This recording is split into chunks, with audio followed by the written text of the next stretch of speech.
வணக்கம். என்னோட பேர் ராஜபூபதி, நிறுவனர் மற்றும் பயிற்றுனர் ரேடியன் ஐஏஎஸ் அகாடமி. வாழ்க வளமுடன், வாழ்க மகிழ்வுடன். இன்றைக்கி இந்த ரிசர்வேஷன் சம்மந்தமாக ஜட்ஜ்மெண்ட் வந்ததாக சொல்கிறாங்க.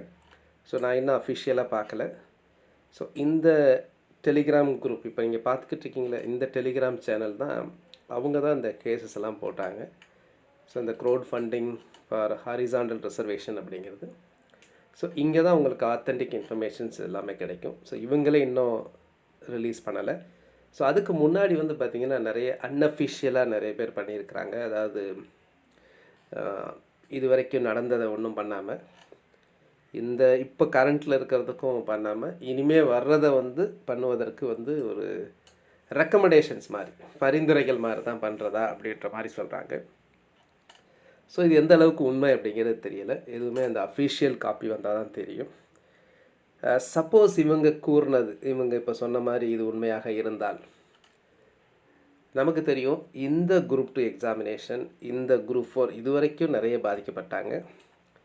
இந்த வரப்போகிற குரூப் 2 இந்த ப்ரிலிம் ரிசல்ட்ஸ் இதுதான் நிறைய வேக்கன்சி வரக்கூடியது. அதே மாதிரி இவங்க ரெண்டையும் சேர்த்திங்க அப்படின்னா 10,000 to 15,000 கூட வரலாம் வேக்கன்சி, குரூப் 4ஐயும் சேர்த்திங்கன்னா. அப்போ இதனால் ஹாரிசாண்டல் ரிசர்வேஷன் பண்ணாததே பார்த்திங்கன்னா இதுவே ஒரு என்ன சொல்கிறது அப்படின்னா ஒரு வயலேஷன் ஆஃப் கான்ஸ்டியூஷன். அதுக்கப்புறம் பார்த்திங்கன்னா ஒரு சமூக நீதிக்கு எதிரானதாக இருக்கும். ஸோ அதனால் கண்டிப்பாக நமக்கு என்ன இது வரைக்கும் ஜட்ஜ்மெண்ட் அப்படிங்கிறது தெரியாது. இருந்தாலும் இந்த சமூக ஊடகங்களில் அங்கங்கே வந்திருக்கதை வச்சு, ஸ்டூடெண்ட்ஸ் எல்லாம் சிலதை அனுப்பிச்சதை வச்சு அதை வச்சு பேசிகிட்டு இருக்கேன்.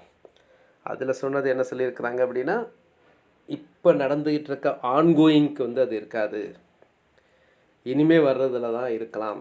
அது இருக்கலாம்னா கண்டிப்பாக ஒரு ஜட்ஜ்மெண்ட் மாதிரி கொடுத்துருக்குறாங்களா, இல்லை அரசு தான்? ஏன்னா அரசு பார்த்திங்கன்னா இந்த government servants, Tamil Nadu government servants act பிரகாரம் தான் பண்ணிகிட்ருக்காங்க.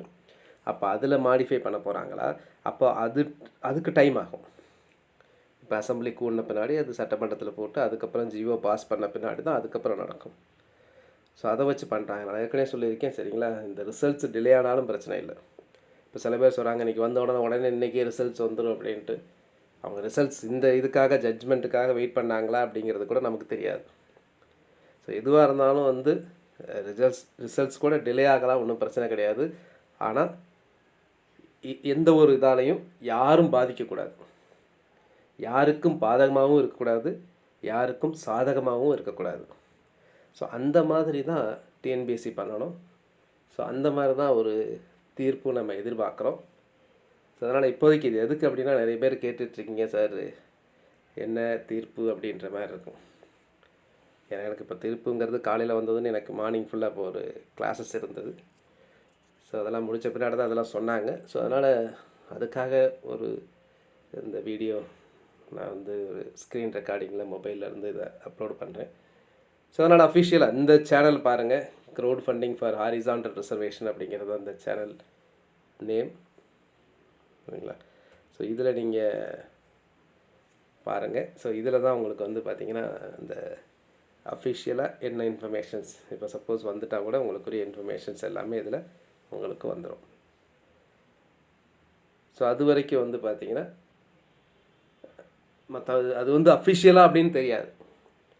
ஏதோ எவ்வளோ பேர் சொல்லுவாங்க, நிறைய யூடியூப்பில் கூட சார் ஏகப்பட்ட வீடியோஸ் இது வந்துருச்சு சார், நிறைய லைவில் கூட இந்த ஜட்ஜ்மெண்ட் வரும்போது போட்டாங்க அப்படின்னாங்க.